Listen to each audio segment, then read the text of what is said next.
Chers auditeurs, vous êtes à l'écoute des messages de la bonne nouvelle de Jésus transmis à travers les prédications de l'Église adventiste du 7e jour, Église africaine francophone de Bruxelles.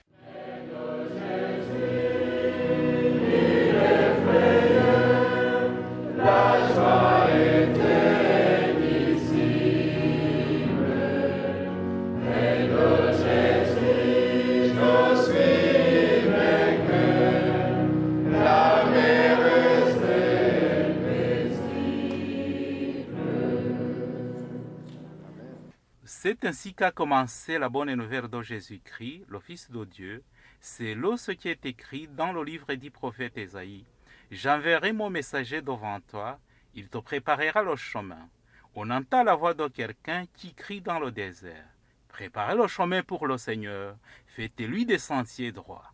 Marc chapitre 1, verset 1 à 3. Itangiro ry'ubutumwa bwiza bwa Yesu Kristo, umwana w'Imana. Nk'uko byanditswe n'umuhanuzi Yesaya, ngo nuko ndenda gutuma integuza yanjye mbere yawe, izatunganya inzira yawe. Ijwi ry'urangurira mu butayu, ati nimutunganye inzira z'Uwiteka, mugorore inzira ze. Mariko igice cya mbere, umurongo wa mbere kugeza ku wa 3.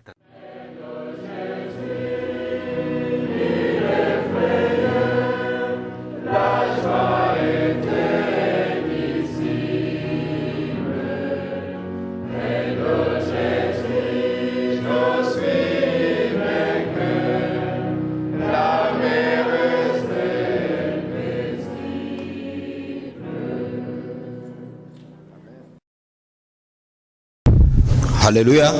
Alléluia. Alléluia. Alléluia. Yesu no mucyo wanje. Jésus est ma lumière. Turaha tunejejwe nuko Yesu yakoze ibyo yagombaga gukora byose. Nous sommes ici parce que Jésus a fait tout ce qu'il devrait faire.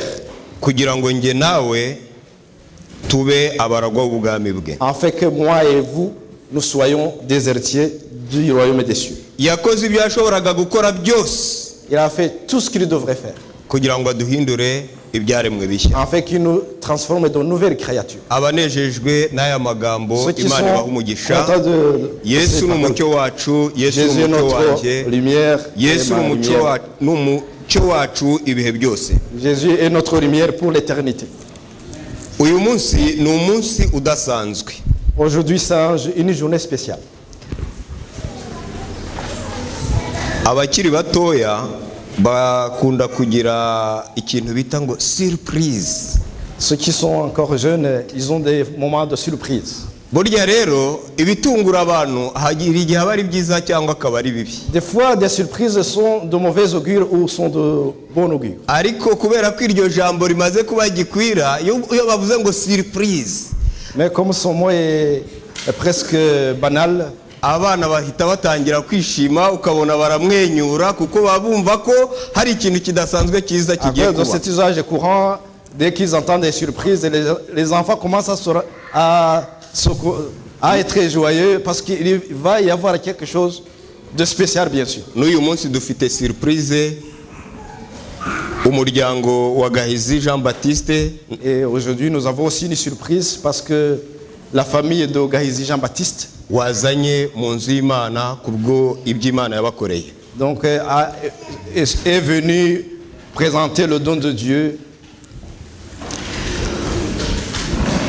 Nkuko mugenzi wanjye Mzee Damascene yabivuze, comme mon prédécesseur Damascene l'a énoncé, ntabwo mu muco wa kidivantiste mu mahame ya kidivantiste iyo twakira abana tuba tubabatije. Nulle part dans notre coutume adventiste, quand on présente les enfants, on ne les... Ça ne veut pas dire les baptiser. Bijya kure y'icyo ngicyo. Mais ça va au-delà.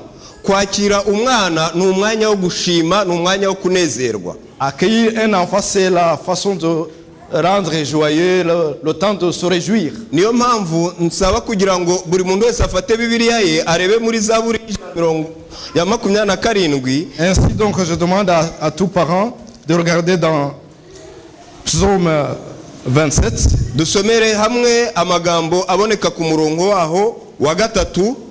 Et nous lisons ensemble dans le verset 3. maze twumve uru ruhisho, iyi surprise Imana yashatse ko tubamo uyu munsi. Et nous découvrons ce qu'il en est de la surprise d'aujourd'hui. Zaburi ijana makumyabiri na karindwi umurongo wa gatatu.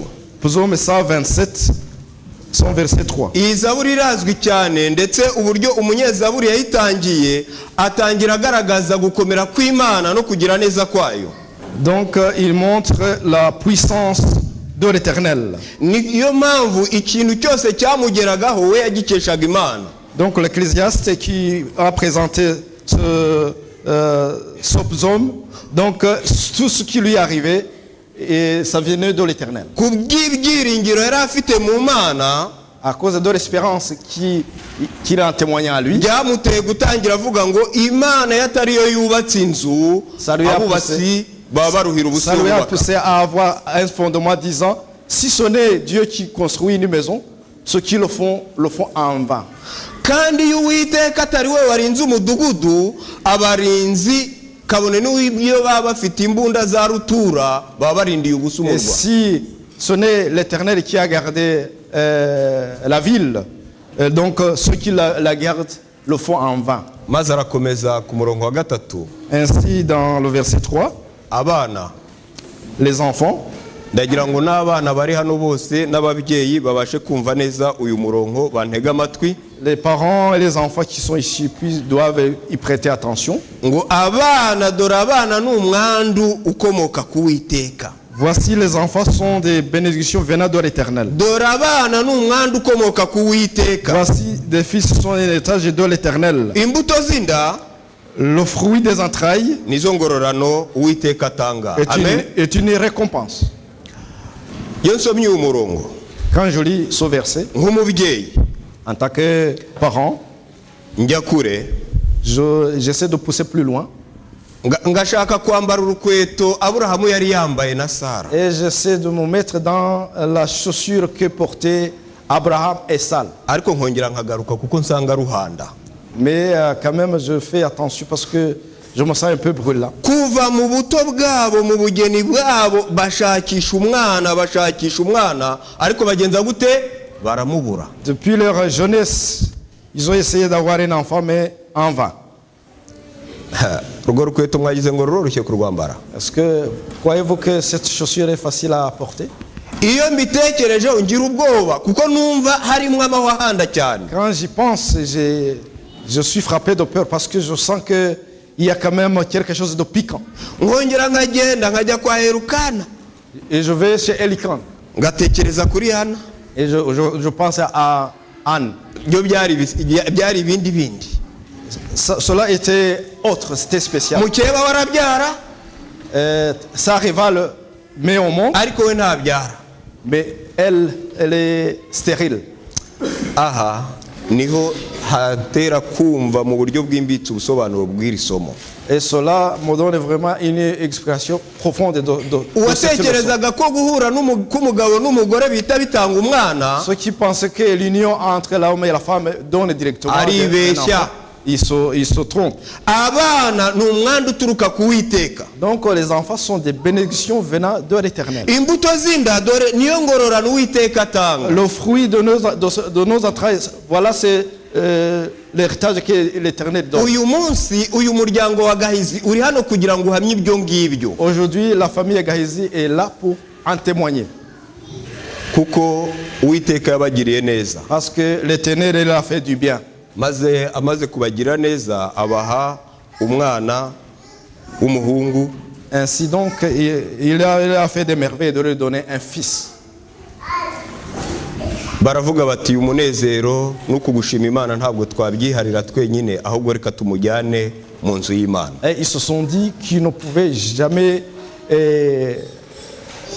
rester avec cette joie seuls, mais qu'ils aimeraient en partager avec la maison de l'Éternel. Avant que je ne lise la leçon, je vais demander à la famille de s'avancer. Quand Dieu t'a béni, ibikugize igisonga cy'uwo mugisha. Il te fait le propriétaire ou le gardien de cette bénédiction. Ni nayo mpamvu aba babyeyi, Ainsi donc, ses parents, mu mugisha Imana yabahaye, dans ce que Dieu leur a donné comme bénédiction, Imana nk'uko ihora itwitaho kandi igahora ishaka kutwibutsa, même si Dieu s'occupe de nous et qu'il essaie de nous le rappeler, iragira ngo muri kino gitondo nanone ibibutse inshingano.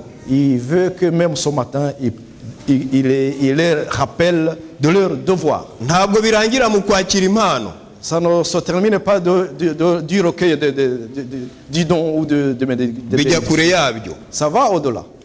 Niyo mpamvu Ainsi donc, Imana igira iti menyereza umwana inzira akwiye kunyuramo azarinda asaza atarayivamo. ainsi donc, Dieu dit, instruis ton enfant dès son jeune âge et il ne va jamais dérailler jusqu'à sa vieillesse. Menyereza umwana inzira akwiriye kunyuramo azarinda asaza atarayivamo. Familiarise-toi un enfant dès son jeune âge, le bon chemin, et il le poursuivra jusque même à la vieillesse. Iri somo rirareba ababyeyi Cette leçon concerne ses parents n'ababyeyi twese muri rusange. et dans l'ensemble, nous en tant que parents. Ugiye kure y'icyo, Si on essaie d'aller au-delà, tuzi neza yuko Yesu Kristo ari we nzira, ukuri n'ubugingo. on sait très bien que Jésus est la vérité, le chemin et la vie. Niyo mpamvu mu yandi magambo ari ukuvuga ngo menyereza umwana Yesu azarinda asaza atarava muri En Yesu. d'autres termes, ça veut dire essaie de instruire ton enfant ou le familiariser à la parole de Jésus. Il vient jusqu'à la vieillesse, il ne va jamais s'en détourner. Nta cyiza nko kuba muri Yesu, Il n'y a rien de beau qui surpasse d'être en ariko Jésus. kuba muri Yesu birigwa, Mais être en Jésus, ça s'apprend. kuba muri Yesu biratozwa, Ça demande un entraînement. kandi kuba muri Yesu ni iby'igiciro cyinshi. Et être en Jésus, c'est d'une grande valeur. Babyeyi, Chers parents, uyu mwana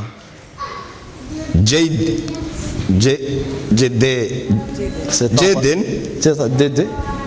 irindi zina ryo naribonye neza cyane kuko yitwa Blessing. L'autre nom, le prénom, c'est Blessing, ça veut dire bénédiction. Jaden Blessing Dio Blessing Dieu ni umugisha uturutse ku Mana. est une bénédiction venant de l'Éternel. Ababyeyi baje kubihamya. Les parents en sont témoins. Imana ibahaye inshingano y'uko bagomba kumurera neza, Dieu leur donne un devoir de l'éduquer convenablement. bakamutoza kugira Yesu, L'entraîner à voir Jésus, dans kubaha sa vie, Yesu, respecter Jésus, kugendana na Yesu, marcher avec Jésus agakurira muri Yesu, et grandir en Jésus. kuko azarinda asaza atarava muri Yesu. Jusqu'à sa vieillesse, il ne va jamais s'en détourner. Nsaba bagenzi banjye b'abakuru b'itorero kugira ngo begere hano imbere dusabire uyu Les anciens mwana. de l'église puissent s'avancer pour. Ndagira ngo nongere ngaruke ku Couronner, mpamvu uyu muhango ari cette umuhango wera kandi w'ingenzi, atari umuhango watoraguwe mu muhanda. Cela est une cérémonie sainte qui a de la valeur et qui a un fondement biblique. Ibi tugiye gukorera Blessing byakorewe umwami wanjye Yesu, On va faire byakorewe un umwami blessing. wawe Yesu. Donc Jésus a subi la même cérémonie.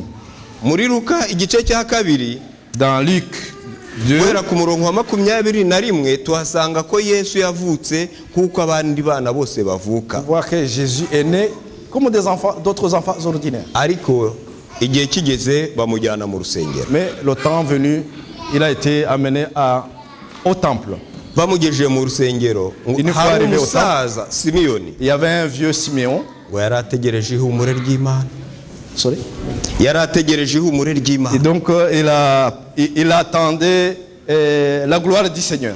nk'uko aba babyeyi baje gushimira Imana niko n'ababyeyi ba Kristo Yesu baje gushima Imana. Comme ses parents sont venus rendre gloire à l'Éternel, Maze- il en était ainsi pour les parents de Jésus. Bamugejeje mu nzu y'Imana bamuha umusaza Simiyoni. Une fois arrivé au temple, ils l'ont mis dans les bras du vieux Siméon. Ibyanditswe byera bitubwira neza yuko yamuteruye Et la parole de Dieu nous dit qu'il l'a pris dans ses bras ashima Imana. et il a remercié le Seigneur. Aba babyeyi bari aha ngaha baje gushima Imana. Les parents qui sont ici sont venus rendre gloire et remercier le Seigneur. nge nawe uyu munsi igihe cyose tuzajya twakira impano nk'iyi tujye tumenya ko ari igihe cyiza cyo kwishimira Imana. Moi et toi, une fois que nous aurons une bénédiction du genre, sachons que c'est le moment de rendre gloire à l'Éternel. Reka rero nsabe uno muryango twese dupfukamye maze Nous allons tous dushime nous agenouiller umwami wacu Yesu. pour implorer la bénédiction de notre Seigneur.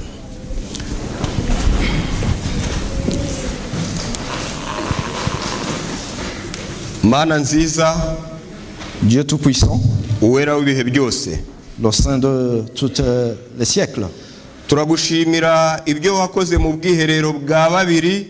nous te remercions ce que tu as fait dans l'intimité des deux. Uyu munsi ukaba waratumye bigaragarira amaso y'abantu, Et qui s'est manifesté auprès de nos yeux. none ndetse bakaba baje kubiguhamiriza n'ubwo wabirebaga ndetse no kubihamiriza abantu.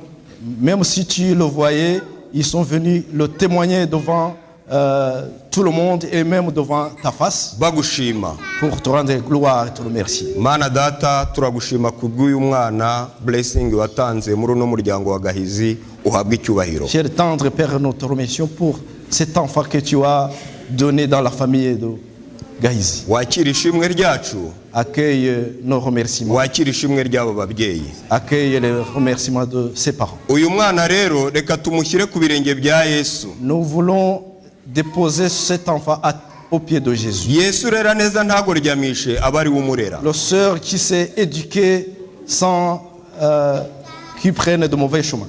Uyu mwana akure ashimwa n'Imana n'abantu. Que cet enfant puisse grandir en étant un bon exemple à Dieu et aux hommes. Aba babyeyi ubarinde guhuga ahubwo iteka ryose bishimire kumurera.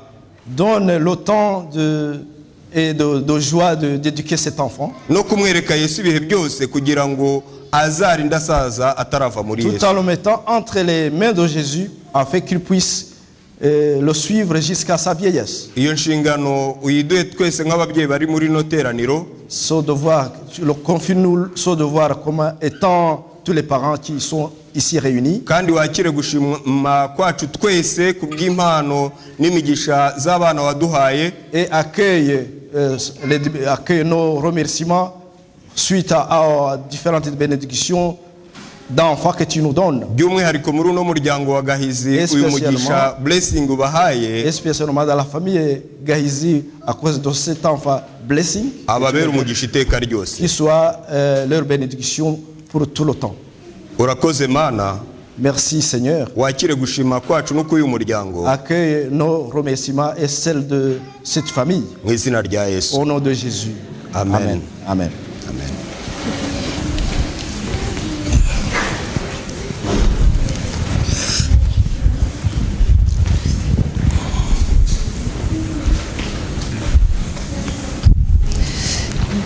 Felicite Uwiteka umugisha.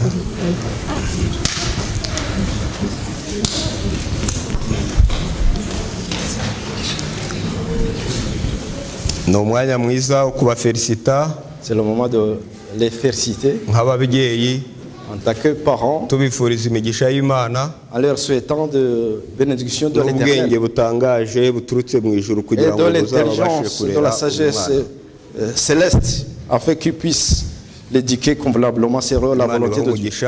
Mu izina ry'itorero Et au nom de notre église de botanique, hari umuvandimwe Edouard, notre frère Edouard,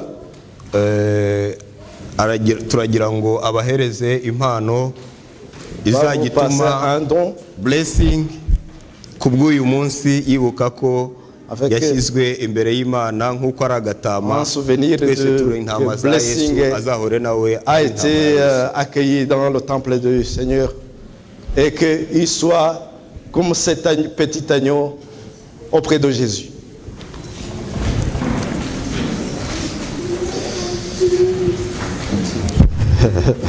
Merci.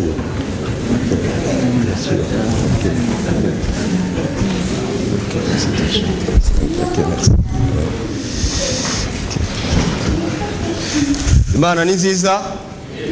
Imana ni nziza. Dieu est bon. Ibihe byose. Tout le temps, Dieu est Imana ni bon. nziza. Dieu est bon. Ibihe byose. Tout le temps, Dieu est bon. turangije ibihe byiza bya surprise. Nous venons de passer un bon moment de surprise. Tugeze mu mwanya nanone wo gukomeza kuvungura ku by'Imana yifuje ko turya uyu munsi. Nous arrivons dans un moment où nous allons encore continuer à creuser dans ce que Dieu a voulu que nous ntabwo ndi butinde ndasaba buri muntu wese guhuguka.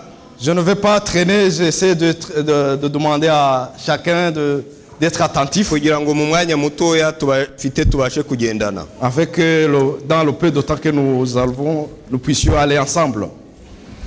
Sezirahiga Yosuwa. Sezirahiga Josué. Yosuwa. Josué. Akasakumiro. Quelle surprise. Uriya mugabo yitwa Yosuwa. None ndamuhamagara kandeba. Son papa s'appelle Josué, je l'appelle, il me regarde.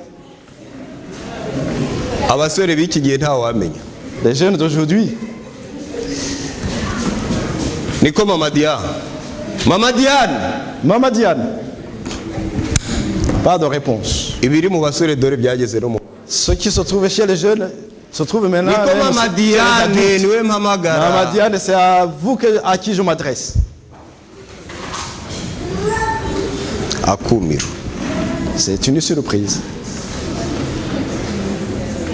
Dan. Mzee Dan. Frère Dan. N'abasaza ntabwo rubasize. Même les vieux, les plus âgés ne sont pas. Mzee Dani. Frère Dan.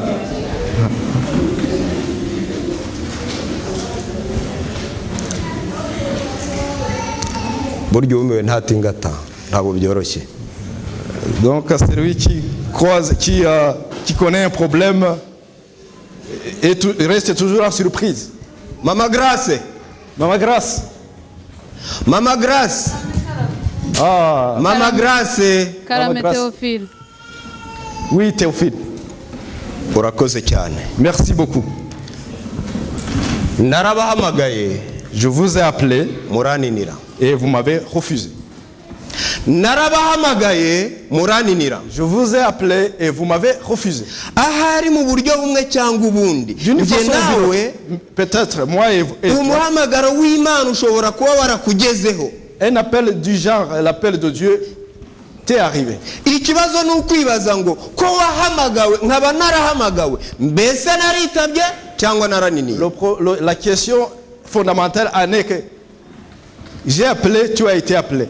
Est-ce que j'ai répondu ou je n'ai pas répondu? Guhamagara umuntu ufite amatwi, appeler quelqu'un qui a des oreilles, ndetse byakarusha akaba kureba, et par surprise et en te voyant, ariko ntakwitabe, et qui ne répond pas, birababaje. Ça fait de la tristesse. Akicecekera. Et il sautait. Akicecekera. Et il sautait.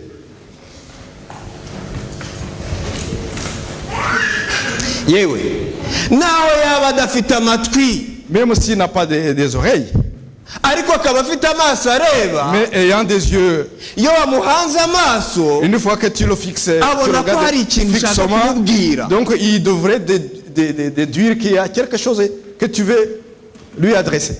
Ubundi kera habagaho kuvuga ngo niko ninjye uhamagaye. Dans le temps, il y avait à se poser la question. Est-il à moi à qui tu t'adresses? C'est à moi que tu parles. Mais le problème, mais aujourd'hui, mais la parole de Dieu nous juge. Je vous ai appelé, vous m'avez refusé. Vous résistez. C'est qui parle?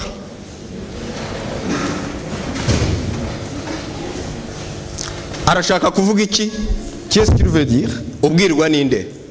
C'est à qui il s'adresse? Psaume.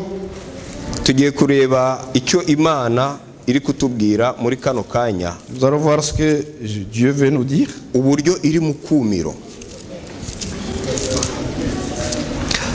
Imigani igice cya mbere. Psaume Proverbe plutôt. Proverbe chapitre 1.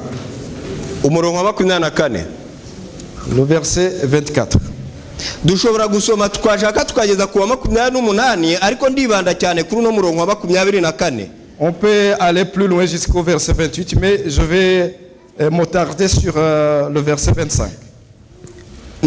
narabahamagaye murantinira, je vous ai appelé et vous m'avez refusé. nabaramburiye ukuboko ntihagira ubyitaho. Je vous ai étendu la main et personne n'y a pris garde. ahubwo mwahisemo guhinyura inama zanjye, Mais vous avez rejeté. no kubacyaha kwanjye yewe ntabwo mubyitaho. Et même mes châtiments, vous n'y donnez pas de suite. ahari ibyo ngiye kubabwira namwe mwaba mwarabyiboneye mu buryo bumwe cyangwa ubundi. Peut-être ce que je vais vous raconter, vous personnellement, vous l'avez vu. iyo hari ikintu kidasanzwe kibaye, Quand il y a quelque chose de spécial, umubyeyi ufite abana un parent et il y a des enfants, atangira kujya iburyo n'ibumoso, il commence à douter. agahamagara kanaka, Et il appelle, yarangiza kanaka agahamagara il undi. appelle un autre. rimwe na rimwe hari abo yumva bamushubije abandi ntibamusubize. De temps en temps, il entend il pense que certains l'ont répondu, d'autres non. kubera ko ibyo biba bikomeye, hari n'igihe ahamagara uwo afite mu biganza. Et comme il est dans la confusion, des fois, il appelle celui à qui il a donné. impamvu imutera kubahamagara nta yindi ni ukugira ngo yumve ko abo bana be bari mu bwishingizi, byibuze niyo bari bupfe bapfane. Le fait qu'il les appelle dans ces moments-ci, c'est pour s'assurer que ces enfants sont dans l'assurance. S'il y a même de la mort, des sacrifices, ils se sacrifient avec eux. maze yirasire ko icyo kintu kidasanzwe kibaye ntawe mu bana be n'umwe gihitanye, kuko yabahamagaye bose akagenza gute akababona. Pour se rassurer que dans cette situation, si improvisé, il est sûr que ça n'a pas emporté l'un de ses enfants. Imana niyo yivuga uyu mwanya ngo narabahamagaye murantinira. C'est l'Éternel qui parle maintenant. Dans ces termes, je vous ai appelé et vous m'avez refusé. yaraduhamagaye turayininira. Il nous a appelés, nous lui avons refusé. guhamagara ni umurimo Imana ubwayo ikorera buri muntu wese muri twebwe n'igihe cyose. Appel, c'est un acte posé par l'Éternel à chacun d'entre nous et à tout temps. kuko turi mu bihe by'isi, isi yabaye mbi. niba umubyeyi mubi abasha guhamagara abana kugira ngo yirasure, Imana y'igihe cyose ibishaka kugira ngo nayo. Comme on est dans des moments difficiles, donc Dieu, si un parent appelle ses enfants dans ces moments-ci, Dieu aussi a fait la même pour se rassurer que nous, ces créatures, ces enfants, nous sommes dans de bonnes conditions, dans la bonne situation. murazi abazi kwitegereza cyangwa se abakuze abana bomenya batarabizi, inkokokazi ifite imishwi. Ceux qui savent observer, donc une poule ayant ses poussins, iyo ibonye agaca kaje, dès qu'il voit un épervier dans les ailes, igira ite? qu'est-ce qu'il fait? Elle fait. iraguguza n'akana kagiye gutora hirya no hino kamenya ko ari ikintu kidasanzwe kibaye, maze kakagaruka et les alarmes. Comme ça, même les poussins qui sont dans les coins, ils essaient chacun de se cacher comme il le peut. uyu munsi niko Imana iguhamagara, haba mu bibwiriza haba mu ndirimbo. Il en est ainsi, de la même façon que Dieu t'appelle aujourd'hui, à travers des chants, à travers des prédications quelconques, haba mu byaremwe, à travers la création. uri mu kazi kawe Imana ikaguhamagara, Durant ton travail, Dieu t'appelle. uri mu ishuri uri kwiga À Imana l'école, ikaguhamagara, au moment où tu étudies, Dieu t'appelle. yewe uri no mu birori byawe winejeje, Imana ikaguhamagara. Même si tu es dans l'ambiance et que Dieu t'appelle. urahuze nturi kumenya iyo uva n'iyo ujya, Imana Tu iraguhamagara. es occupé, tu es dans la confusion, tu ne sais pas ni où aller, ni où tu vas, d'où tu reviens, et Dieu t'appelle. ibyo tubona n'ibihamya byabyo mu itangiriro igice cya 3 umurongo wa 9. Ça, on trouve ça dans Genèse Adamu na Eva bari mu ngobyi barimo bishimira iby'Imana yabakoreye iby'Imana yabaremeye. Une fois Adam et Ève étaient dans le jardin d'Éden en train de contempler la créature. Baranezerewe. Ils étaient si merveilleux. Ariko icyaha kimaze kwinjira mu isi mu busitani bwa Edeni. Mais une fois que le péché est entré sur la terre à travers le jardin d'Éden, Adamu na Eva bamaze gukora icyaha bamaze kurya itunda Imana yababujije. Adam et Ève, une fois qu'ils venaient de consommer le fruit interdit, bahindutse abandi bantu. Ils sont devenus autres. Maze bagiye kumva bumva ijwi ry'Imana ngo Adamu we.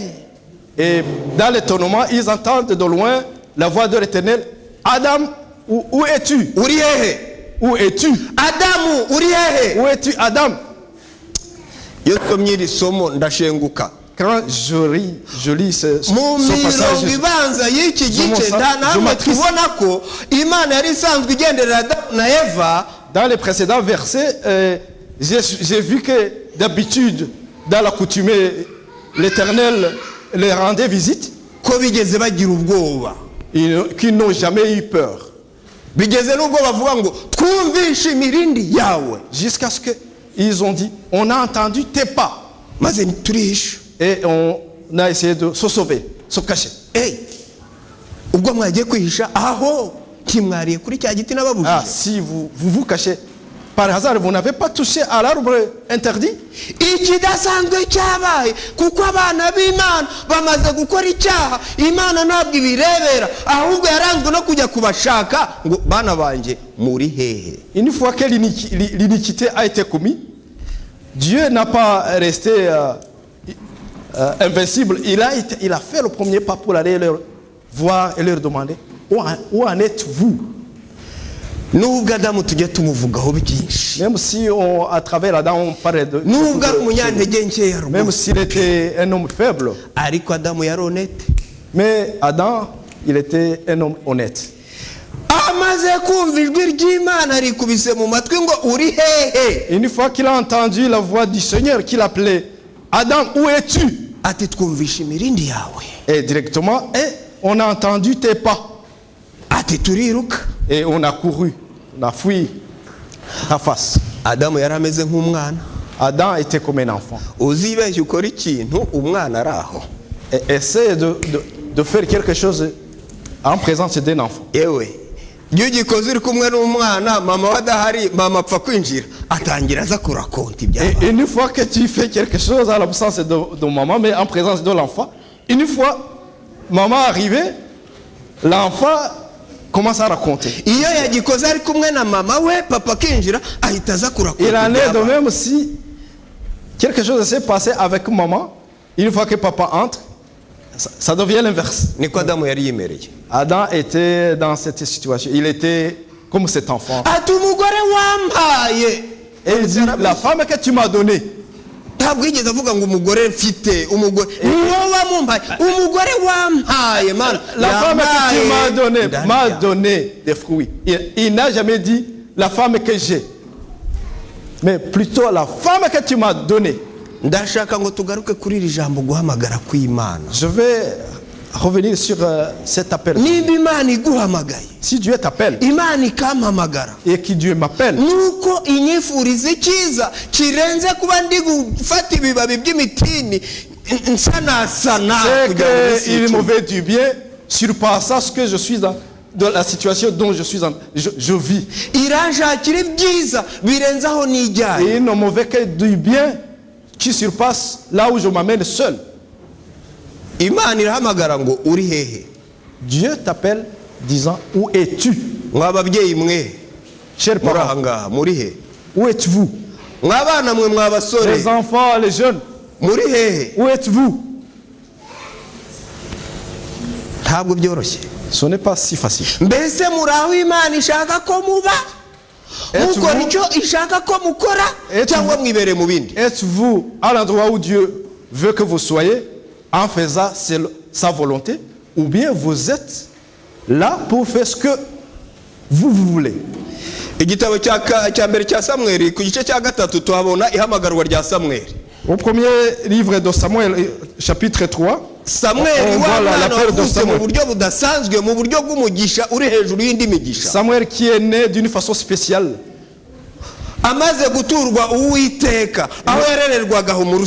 Et une fois qu'il a été dédié à l'Éternel, où il a été dans le temple, il a été mis tout près du sacrificateur.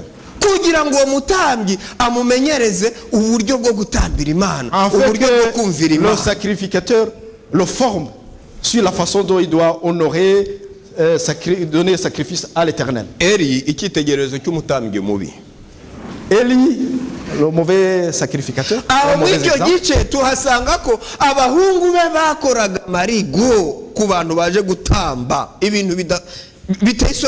Il nous raconte que ses fils faisaient de l'ignominie face aux gens qui amenaient leur sacrifice.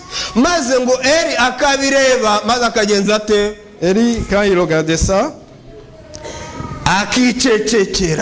il se taisait.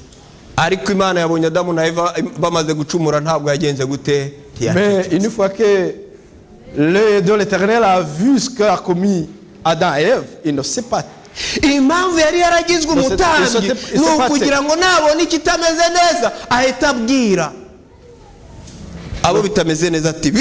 Le fait qu'il y avait eu un service de sacrificateur, c'était pour justement annoncer aux concernés qu'une fois ils ne sont pas en bonne relation, en bon terme avec l'Éternel, s'avancent pour un peu redresser la barre. Dieu a dit cela et moi je suis dans. Revenez. Revenez à lui, c'est là où nous avons la paix. C'est le travail des sacrificateurs. La parole de Dieu nous dit que lui, il voyait cela, il se taisait. Chers parents, ce n'est pas si facile. Le devoir d'éduquer n'est pas si facile.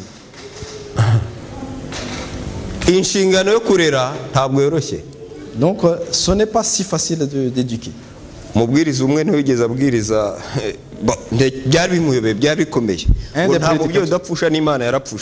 des prédicateurs a évangélisé disant que personne n'est né à l'abri pour avoir un décès, mais que même Dieu en a eu.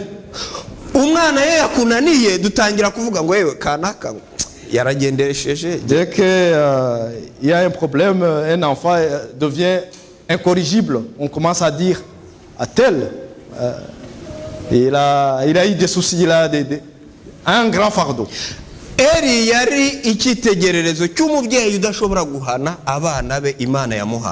était un mauvais exemple qui ne pouvait pas réprimander les enfants dont l'Éternel lui avait confié. Donc il ne pouvait même pas les éduquer dans le bon chemin d'honorer l'Éternel. Il était, malgré ça, sacrifié.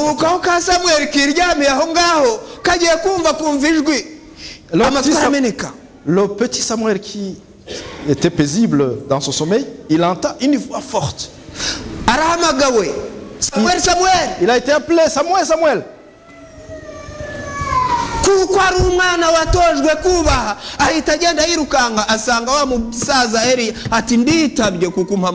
Comme c'était un enfant qui a été bien éduqué, il a vite répondu à l'appel à Siméon, donc le sacrificateur. Il a dit, me voici.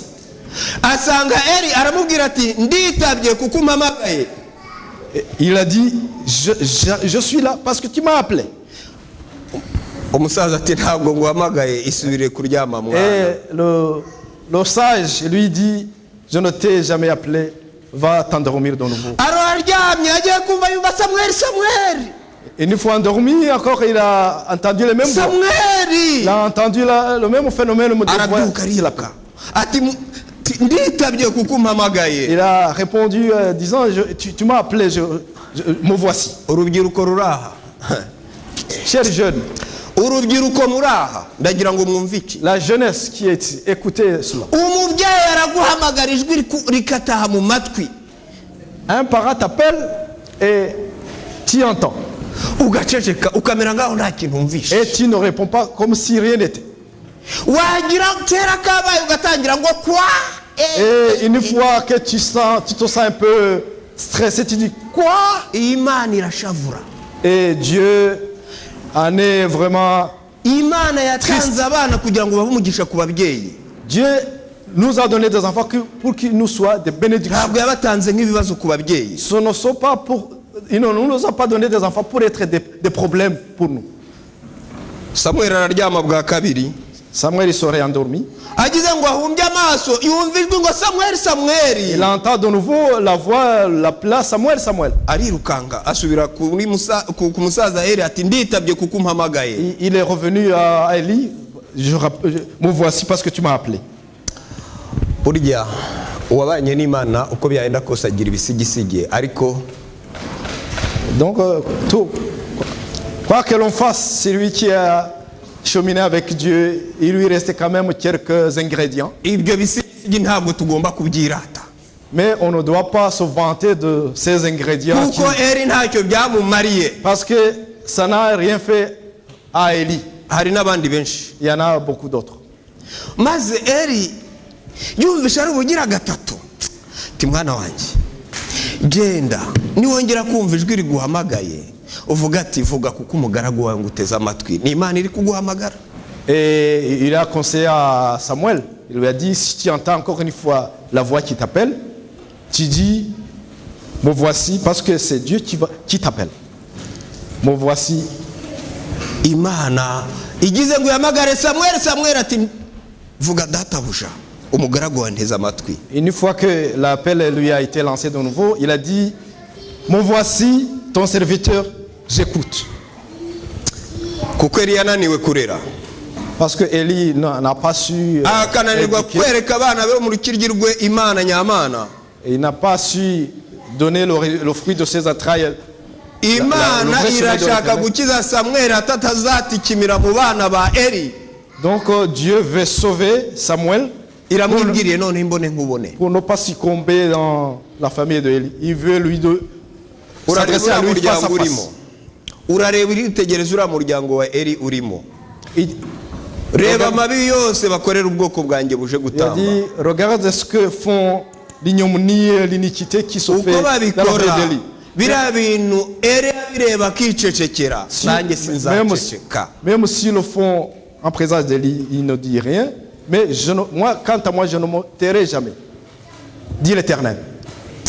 Ikiza nkura mwiri hamagarwa rya Eli rya Samuel nuko uko yahamagarwa kose yabaga yiteguye guhita yumvira umuhamagaye ashaka kumva icyo ahamagariwe nicyo cyatumye agera ku iherezo kugeza ubwo yivuganiye n'Imana igutwi ku. Le bien fondé, le bon exemple qu'on peut prendre chez Samuel, c'est que même s'il a été appelé à maintes reprises, lui, il était disposé, il était prêt à écouter, à suivre cette voix et prendre l'engagement qui lui a été appelé.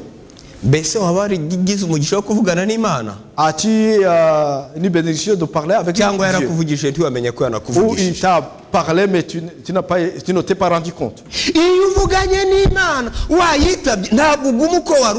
Quand tu parles avec Dieu et que quand Dieu t'appelle et que tu l'as répondu, tu ne restes jamais tel que tu étais auparavant. Samuel wakagombye kubaza umutambyi ati mbwira iby'Imana yavuze. Ahubwo umutambyi ni wasanze Samuel ati niko mwana wanjye ndakwinginze ntumpishe mbwira iby'Imana yavuze. C'est une surprise parce que le sacrificateur qui devrait normalement expliciter à Samuel le petit ce que Dieu voulait de lui, ça a été l'inverse. Lui, il a été demandé au petit enfant Samuel, qu'est-ce que Dieu a dit?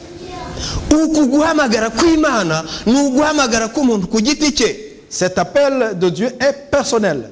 L'homme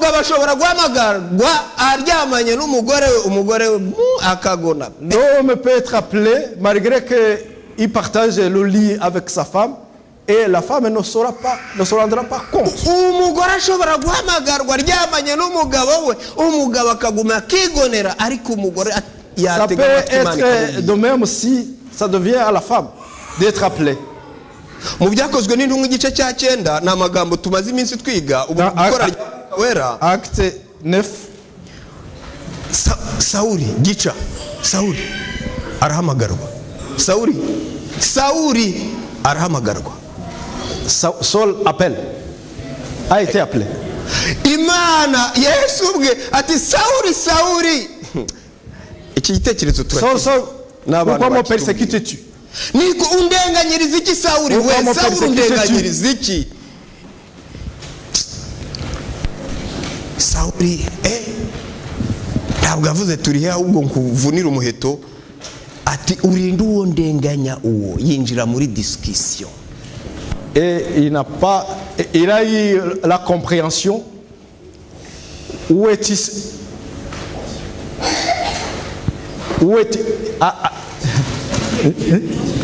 qui es-tu Seigneur? Qui es-tu Seigneur? Yinjira muri discussion urinda uwo ndenganya. Et il entre dans la discussion.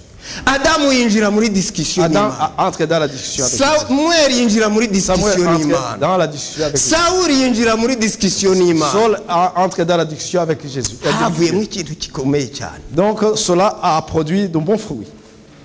Iyo turebye amateka ya Adamu yarakompanyijwe dusanga neza yuko ubwo yasogotaga umwana w'intama ngo yarinze pfa kubera gahinda yagize atarongera gukora icyaha.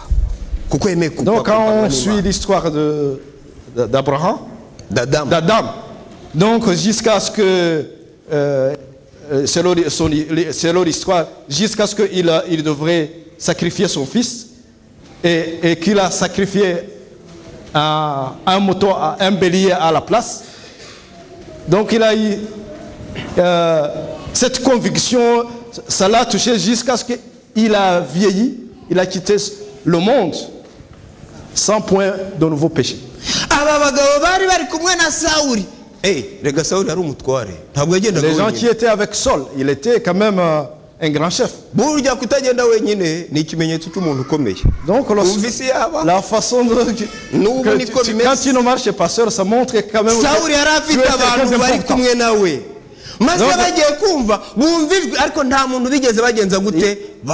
Saul était accompagné, mais quand tout le monde a entendu la voix, mais ils n'ont vu personne.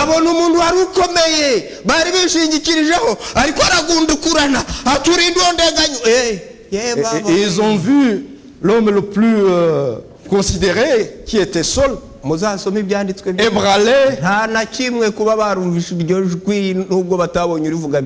peuré et s'humilier. L'appel par le Saint-Esprit, c'est personnel. Dieu appelle chacun en son nom. Appelle un homme en son nom. Appelle un enfant en son nom.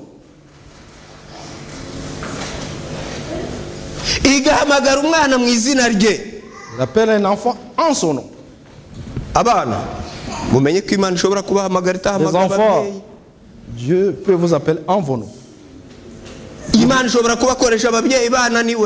Il peut déjà vous utiliser une fois que les parents.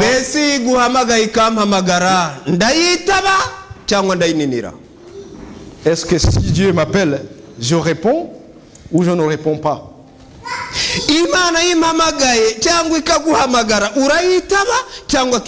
Une fois que Dieu t'appelle ou qu'il m'appelle, nous le répondons ou nous refusons de répondre. On est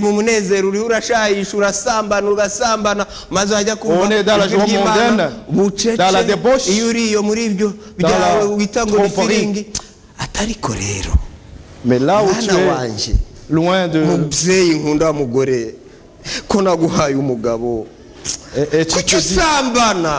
Et tu te dis, ma chère femme, que ça c'est la voix de Dieu, que j'ai donné une épouse, que j'ai donné tout, pourquoi vas-tu dans la débauche?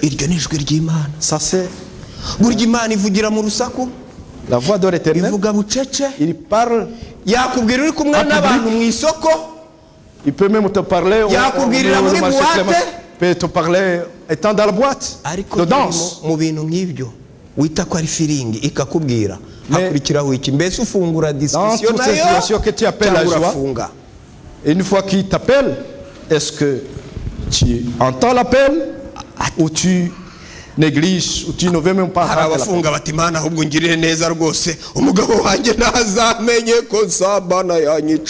Mais il y en a qui, une fois se trouvent dans ces iniquités, essaient de prier à Dieu. Cher tendre, fais que mon mari ne soit au courant de rien. Une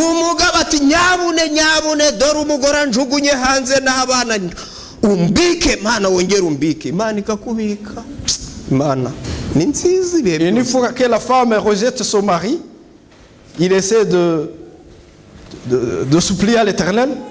Cher tendre Père, essaie quand même de me mettre de côté, de me protéger.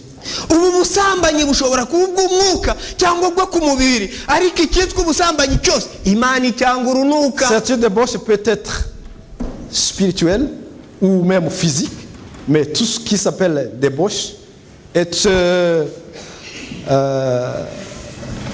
Dieu l'aurait d'une façon indescriptible.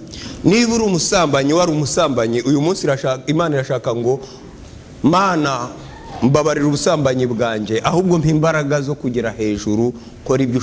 tu étais prostituée, aujourd'hui tu peux te dire, cher tendre Père, donne-moi la force de faire un pas.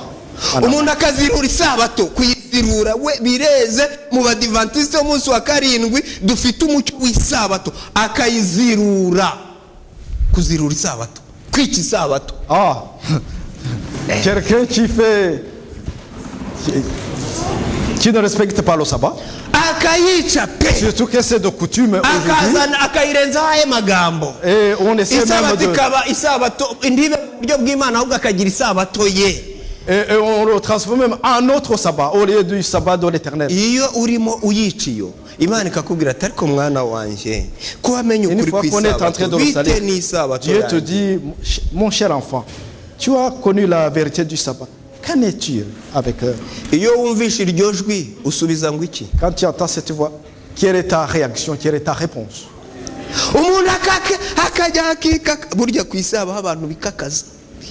Dans ce monde, il y en a des gens qui savent s'élever,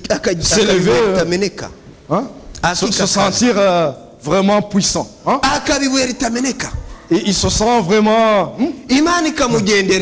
Et Dieu essaie de leur rendre visite. Le fait que tu es hautain, il y a moyen de t'humilier. Et tu te dis, c'est moi.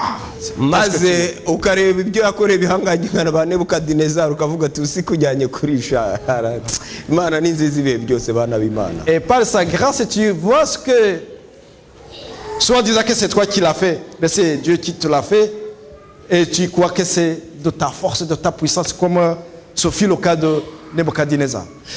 Bite n'urwango wanga mugenzi wawe n'amatiku yawe mbese Imana ikugendera ikakubwira ngo ayo matiku urwo rwango yisubiza. Qu'en est-il de la haine et de l'inimitié envers ton frère ou ton prochain?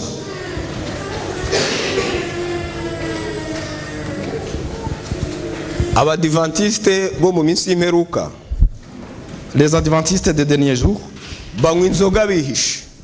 Ils boivent de l'alcool en cachette. Ils ont leur bar personnalisé où ils boivent chez eux à la maison ou chez leurs amis confidents, adventistes ou non. Je rappelle bien que ce sont des adventistes des derniers jours.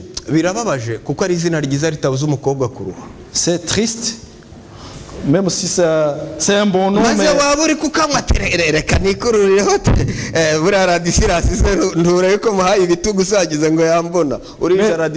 Une fois que, par exemple, quelqu'un qui te connaît passe, tu essaies de te cacher, disant qu'il ne va pas te voir. Mais les yeux de l'Éternel izabitwikurura byose. te voient partout. Tout cela que tu fais en cachette, cela est exposé en pleine lumière. Amatabi n'ubwoko bwayo yose. Des différents types de cigarettes. maze tukajyaho tukavuga tuti nge nkora ku buryo batambona. Tubakubona koko. Tu fais en sorte que tu essaies de cacher à ceux qui te connaissent. Yuvuze ngo batambona, déjà nuko Imana yakugenderera iri kukubwira ngo ibyo uri guhisha ibyo njyangurunuka. Et quand tu sens quelque chose qui te pousse à vouloir cacher le mal, il faut savoir que c'est la voix de l'Éternel qui te dit, qui y est d'une façon insondable ce que tu es en train de faire. Abagore batagandukira abagabo ntabwo mbivugaho. Les femmes qui ne se soumettent pas à leur mari, je n'en parle pas maintenant. Abagabo badakunda abagore singe nteye ibuye nibyanditswe byera. Les hommes qui n'aiment pas leur femme, Imana ikakubwira. Je n'en parle pas. Dieu te dit. Mbese iyo bigarutse kuri wowe mu kibazo gihari hagati y'umugore n'umugabo, ese nukuganduka n'ugukunda, ese usanzwe uri ikibazo urakomeza. Imana iba yakubwiye. Quand tu entends dans ton cœur une voix qui murmure te disant est-ce que tu aimes ta femme? Yutumvishe irongere kaguharuka ngo naraguhamagaye. Et quand tu n'entends pas, il revient et te dit je t'ai appelé mais tu m'as refusé. Abasore basoreka bagasoreka nabi, Yesu ntabwo abareka ku ruhande, nawe arashaka kubahamagara, arabahamagara igihe cyose. Les jeunes qui sont mal éduqués, Jésus ne les met pas de côté, il continue à les appeler. Bya binde babasore bita ngo ni conscience. Donc ce que vous dites que c'est la conscience, c'est le Saint-Esprit qui te parle. Ariko se mwana wa musore w'umukobwa we, wa musore w'umusore, dore kuri umudivantiste wagaruka icyo. Et le Saint-Esprit te rend visite, te dit cher seul, cher jeune homme, ce que tu fais là ne me plaise pas. Essaie de reviens. Imana irashaka ko usoreka ugasoreka nka Yesu, wa mukobwa Imana irashaka kuba inkumi nka Maria. No mugambi Imana ibindi byose ku ruhande. Tu grandis et tu deviens jeune comme Jésus, et que toi jeune fille, que tu deviennes jeune fille comme Marie. Mbese y'Imana ikuganirije guhamagaye wemera kwifungurira amarembo ngo muganire cyangwa urafunga? Quand Dieu t'appelle pour mener un dialogue ou une vie commune avec lui, Imana ni nziza ouvre tes portes ou tu refuses. Ndayifungira ukayifungira. Dieu est bon, tu fermes et je le ferme. Maze kagaruka terega ntabwo nagiye mpagaze ku rugi ndakoma. Je le ferme, je la ferme, mais il revient. Il te dit ndakomanga. Me voici, je me tiens à la porte. Me voici, je me tiens à la porte. Si tu ouvre. Kuko ari Imana itavunda. Parce que c'est un Dieu d'ordre. Yabaga yavundaga yakwinjiye. Si c'est un Dieu désordonné, il pouvait entrer. Abaheburayo igice cya 12 ndiho nsoza. En Hébreu 12, iri somo ndagira ngo waje hano aritahane mwuka wera arushaho kuri mukugurira. Igice cya 12 umurongo wa 25 ndasoma n'umurongo wa 28 gusa. Hébreu 12 25 et verset 28. Mwirinde, gardez-vous. Ababyeyi muri aha mwirinde. Des parents qui sont ici, gardez-vous. Les jeunes garçons et jeunes filles, gardez-vous. De ne pas refuser celui-là qui vous parle. Dans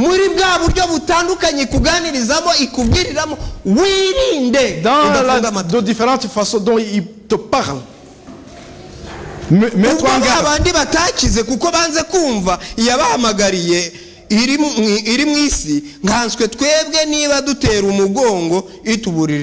Gardez-vous de refuser d'entendre celui qui parle, car si cela n'a pas échappé, qui refuserait d'entendre celui qui publiait des oracles de la terre? nirinde. C'est l'enfant de Dieu. Kuko iyo ivuga ifite ikizi iri kuvugira. Celui-là qui parle, il sait pourquoi il te prononce ces paroles.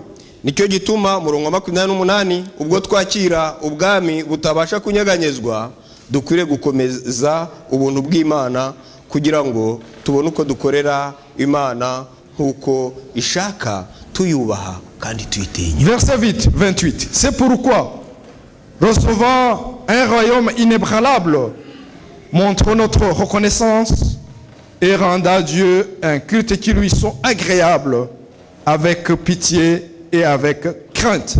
Kugira ngo dukorere Imana uko ishaka. Afin que nous puissions faire selon la volonté de Dieu. Nta modèle ufite yo kushyiraho ngo niko Imana ishaka. Nuko Imana ishaka. Il n'y a pas un autre modèle qu'on peut inventer. C'est selon la volonté de Dieu. Kandi mu gukora ubwo bushake bwayo tukabikora tuyubashye. Faire dans la façon de faire la volonté de Dieu, on le fait dans la crainte et dans l'obéissance. Tuyubashye kandi tuyitinya. Dans le respect et la crainte. Ndasaba Imana kugira ngo uyu munsi je demande à l'Éternel pour que dès aujourd'hui, niba mu buryo bumwe cyangwa ubundi, d'une façon ou d'une autre, waba warahamagaye mu minsi tu as été appelé ces derniers temps. Waba uyu munsi wumvisha hari ijwi ryagize ngo si aujourd'hui tu entends la voix de l'Éternel qui t'appelle, ntiwinangire umutima, que ton cœur ne soit endurci. Wifungurire uganire nawe. Ouvrez ibyiza biri imbere. Ce qui est bien est devant. Nufungurira Yesu. Si tu ouvres ton cœur à Jésus.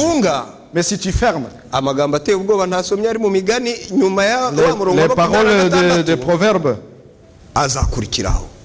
Uyu munsi ndakwifuriza kumva ijwi ry'Imana no kuyumvira. Je te souhaite d'écouter aujourd'hui, dès aujourd'hui, la voix de l'Éternel et le respecter. Umwuka wera mu buryo kuganiriza mu bwo ari bwo bwose naho uri hose.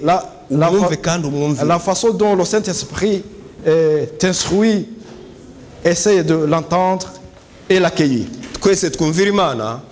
Que nous puissions tous respecter notre Éternel. Qu'on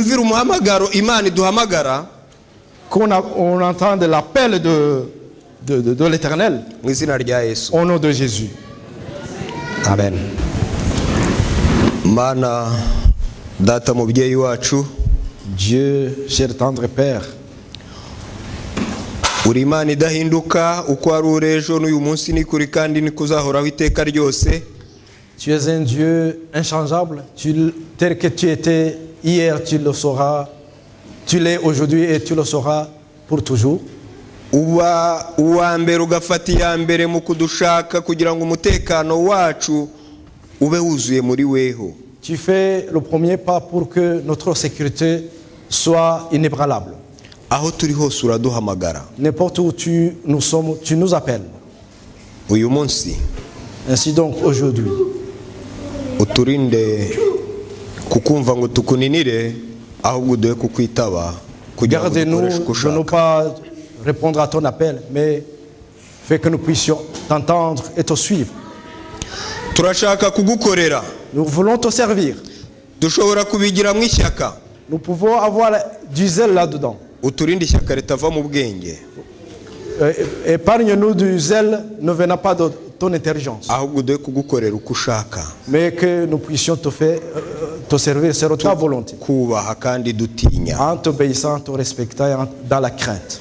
Amajwi watugejejeho haba mu rusaku haba bucece haba binyuze mu cyo twita umutimanama kwiyumvira Mana. Des voix dont tu nous as transmis de différentes manières, dans du bruit ou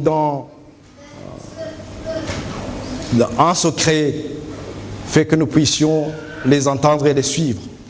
Uyu munsi tugufungurire kugira ngo tuganire nawe utugeza ushaka kutugeza. Que dès aujourd'hui nous puissions t'ouvrir la porte de nos cœurs afin que tu nous amènes là où tu veux nous amener. Iri teraniro ryose ryakumvishe Mana bari hurigeza.